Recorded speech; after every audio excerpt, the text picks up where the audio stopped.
Parang bumaba lang yung gums ko kasusundot kasi napapasukan. So ingatan ko lang daw yun lagi hanggat maaari. Huwag na mag-toothpick. Dental floss nang gagamitin.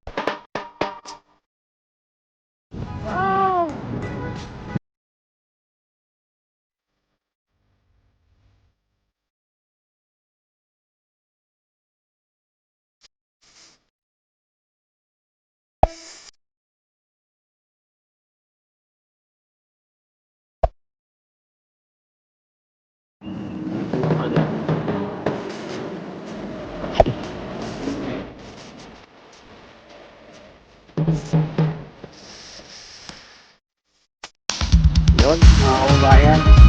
Alas 2 ng hapon. Ngayon dito sa Saudi, napakainit.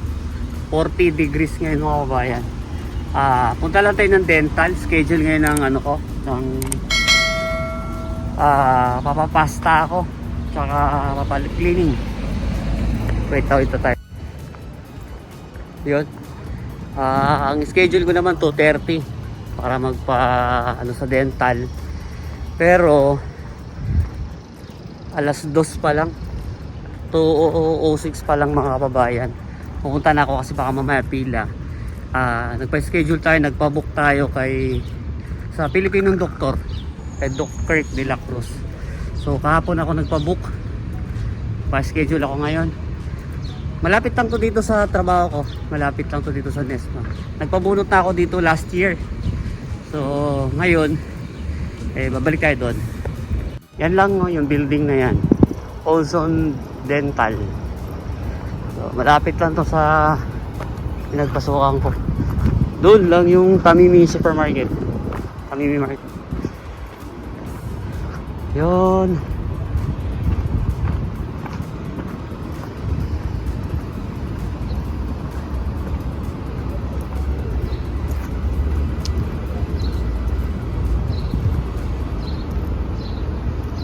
Yan ang Ozone Dental.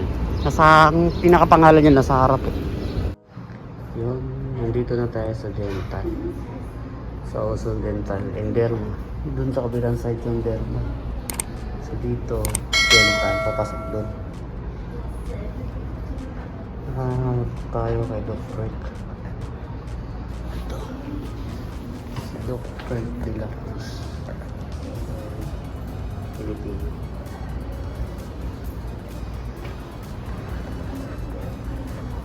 Kaya tayo na lang tayong tawagin.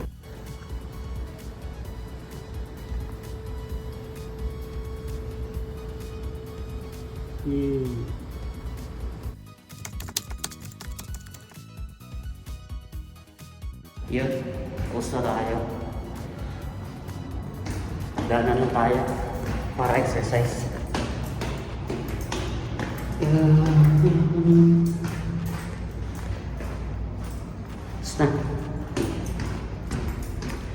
Dalawang pasta sa harap, tas dito. Pero yung iba, hindi na pinasta ni Doc kasi hindi naman daw talaga sira eh. Kasusundot lang talaga ng toothpick.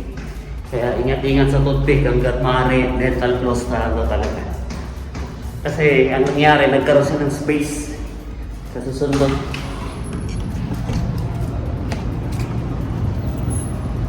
Yun, nag-init. Ang init. Doon tayo. Punta tayong doon sa highway.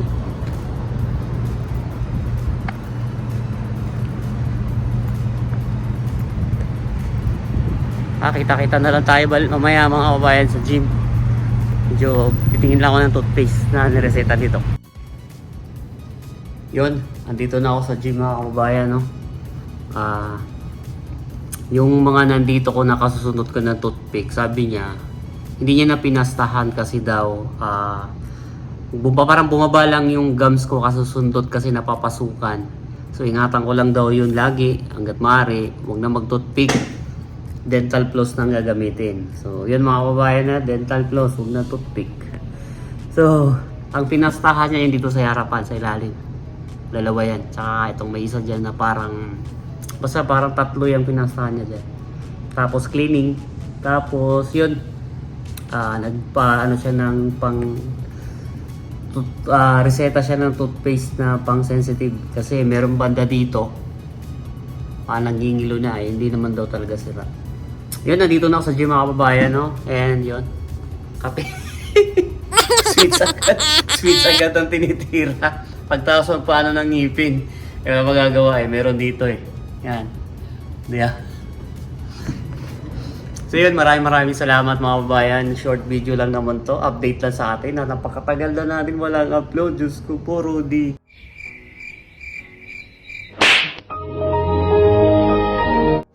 Yun, kung bago ka sa channel ko, please like, comment, and subscribe. Hi, Miss GRTV po. Isa akong OFW dito sa Alcobar, Saudi Arabia na nag-upload mga kababayan ng travel, adventure, food, and lifestyle ng OFW na nagtatrabaho dito sa Saudi.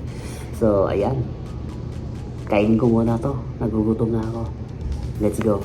And share the love and peace. God bless. See you on my next vlog. Bye.